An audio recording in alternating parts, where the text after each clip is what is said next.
আসসালামু আলাইকুম রহমতুল্লাহ। প্রিয় ভিউয়ার্স, আশা করি সবাই ভালো আছেন। সবাইকে শুভেচ্ছা জানিয়ে আমার নতুন ভিডিওটি শুরু করছি। এই ভিডিওতে রয়েছে কিছু গুরুত্বপূর্ণ ইংরেজি বাক্য। যারা খুব সহজে এবং দ্রুত ইংরেজিতে কথা বলা শিখতে চান তারা আমার এই ভিডিওটি সম্পূর্ণ দেখতে থাকুন। সে খুবই দরিদ্র। এই বাক্যটির ইংরেজি অর্থ হচ্ছে শি ইজ ভেরি পোর। এখানে শি অর্থ সে, ইজ অর্থ হয়, ভেরি অর্থ খুব, পোর অর্থ দরিদ্র। She is very poor. সে খুবই দরিদ্র। আমি ক্ষুধার্ত বোন। এই বাক্যটির ইংরেজি অর্থ হচ্ছে আই অ্যাম হাংরি সিস্টার। এখানে আই অর্থ আমি, হাংরি অর্থ ক্ষুধার্ত, সিস্টার অর্থ বোন।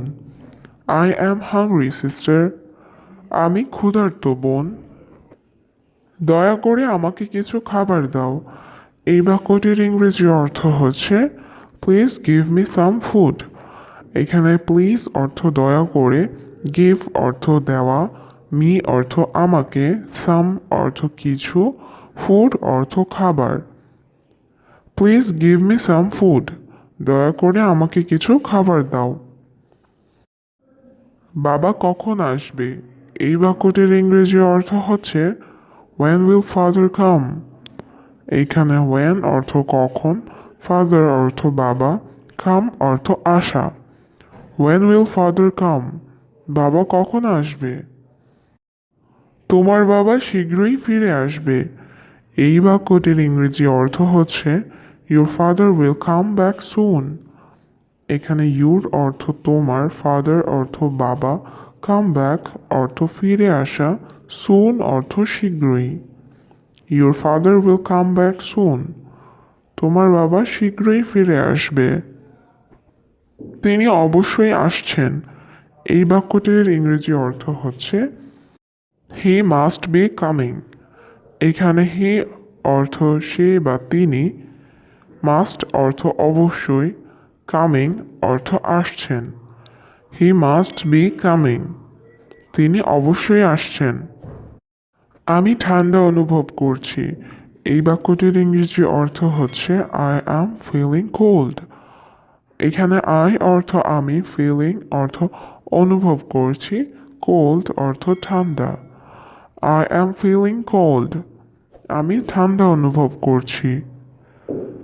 আমাকে একটা কম্বল দাও। এই বাক্যটির ইংরেজি অর্থ হচ্ছে গিভ মি আ ব্ল্যাঙ্কেট। এখানে গিভ অর্থ দেওয়া, মি অর্থ আমাকে, এ অর্থ একটা, ব্ল্যাঙ্কেট অর্থ কম্বল। Give me a blanket.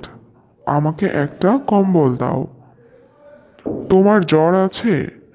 এই বাক্যটির ইংরেজি অর্থ হচ্ছে ইউ হ্যাভ এ ফিভার। এখানে ইউ অর্থ তোমার, হ্যাভ অর্থ আছে, ফিভার অর্থ জ্বর।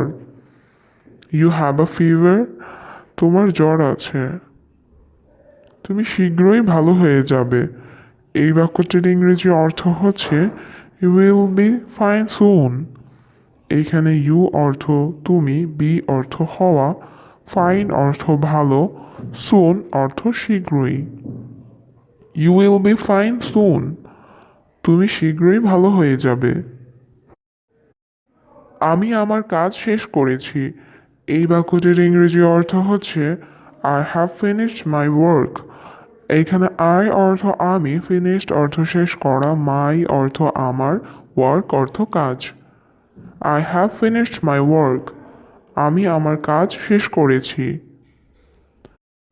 আমি কি এখন আমার বেতন পেতে পারি? এই বাক্যটির ইংরেজি অর্থ হচ্ছে can I get my salary now? এখানে ক্যান আই অর্থ আমি কি পারি, গেট অর্থ পাওয়া, মাই অর্থ আমার, স্যালারি অর্থ বেতন, নাও অর্থ এখন। Can I get my salary now? আমি কি এখন আমার বেতন পেতে পারি? চলো খাবার খাই। এই বাক্যটির ইংরেজি অর্থ হচ্ছে লেটস ইট ফুড। এখানে লেটস অর্থ চলো, ইট অর্থ খাওয়া, ফুড অর্থ খাবার। Let's eat food. চলো খাবার খাই।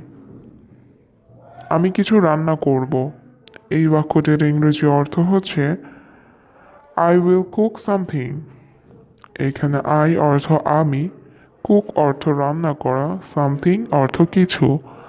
আই উইল কুক সামথিং, আমি কিছু রান্না করব। তোমার রাতের খাবার প্রস্তুত। এই বাক্যটির ইংরেজি অর্থ হচ্ছে ইউর ডিনার ইজ রেডি। এখানে ইয়োর অর্থ তোমার, ডিনার অর্থ রাতের খাবার, রেডি অর্থ তৈরি বা প্রস্তুত। ইউর ডিনার ইজ রেডি, তোমার রাতের খাবার প্রস্তুত। আমি এই মুহূর্তে ব্যস্ত। এই বাক্যটির ইংরেজি অর্থ হচ্ছে I am busy right now. এইখানে আই অর্থ আমি, বিজি অর্থ ব্যস্ত, রাইট নাও অর্থ এই মুহূর্তে। I am busy right now, আমি এই মুহূর্তে ব্যস্ত। সে আজ কাজে যেতে পারবে না। এই বাক্যটির ইংরেজি অর্থ হচ্ছে হি can not go to work today. এখানে হি অর্থ সে, ক্যান নট অর্থ পারবে না, গো অর্থ যাওয়া, টু ওয়ার্ক অর্থ কাজে, টুডে অর্থ আজ। He can not go to work today, সে আজ কাজে যেতে পারবে না। আমি তোমার বসের সাথে কথা বলবো। এই বাক্যটির ইংরেজি অর্থ হচ্ছে I will talk to your বস। এইখানে আই অর্থ আমি, টক অর্থ কথা বলা, ইয়োর অর্থ তোমার, বস অর্থ boss. I will talk to your boss, আমি তোমার বসের সাথে কথা বলবো। আমার বাবা খুব অসুস্থ। এই বাক্যটির ইংরেজি অর্থ হচ্ছে my father is very sick. এখানে মাই অর্থ আমার, ফাদার অর্থ বাবা, ভেরি অর্থ খুব, সিক অর্থ অসুস্থ।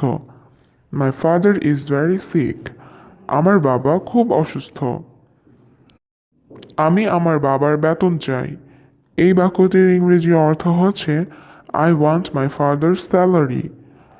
এখানে আই অর্থ আমি, ওয়ান্ট অর্থ চাওয়া, মাই অর্থ আমার, ফাদার্স অর্থ বাবার, স্যালারি অর্থ বেতন। I want my father salary, আমি আমার বাবার বেতন চাই। তার খুব জ্বর আছে। এই বাক্যটির ইংরেজি অর্থ হচ্ছে he has a high fever. এইখানে হি অর্থ তার, হ্যাজ অর্থ আছে, হাই ফিভার অর্থ খুব জ্বর। He has a high fever, তার খুব জ্বর আছে। আমার কাছ থেকে দূরে থাকুন। এই বাক্যটির ইংরেজি অর্থ হচ্ছে স্টে অ্যাওয়ে ফ্রম মি। এখানে স্টে অর্থ থাকা, অ্যাওয়ে অর্থ দূরে, ফ্রম অর্থ থেকে, মি অর্থ আমার। স্টে অ্যাওয়ে ফ্রম মি, আমার কাছ থেকে দূরে থাকুন। সে খুব নিষ্ঠুর। এই বাক্যটির ইংরেজি অর্থ হচ্ছে হি ইজ ভেরি ক্রু। এখানে হি অর্থ সে, ইজ অর্থ হয়, ভেরি অর্থ খুব, ক্রু অর্থ নিষ্ঠুর। হি ইজ ভেরি ক্রু, সে খুব নিষ্ঠুর। তোমার চলে যাওয়া উচিত। এই বাক্যটির ইংরেজি অর্থ হচ্ছে ইউ শুড লিভ। এখানে ইউ অর্থ তোমার, শুড অর্থ উচিত, লিভ অর্থ চলে যাওয়া। ইউ শুড লিভ, তোমার চলে যাওয়া উচিত।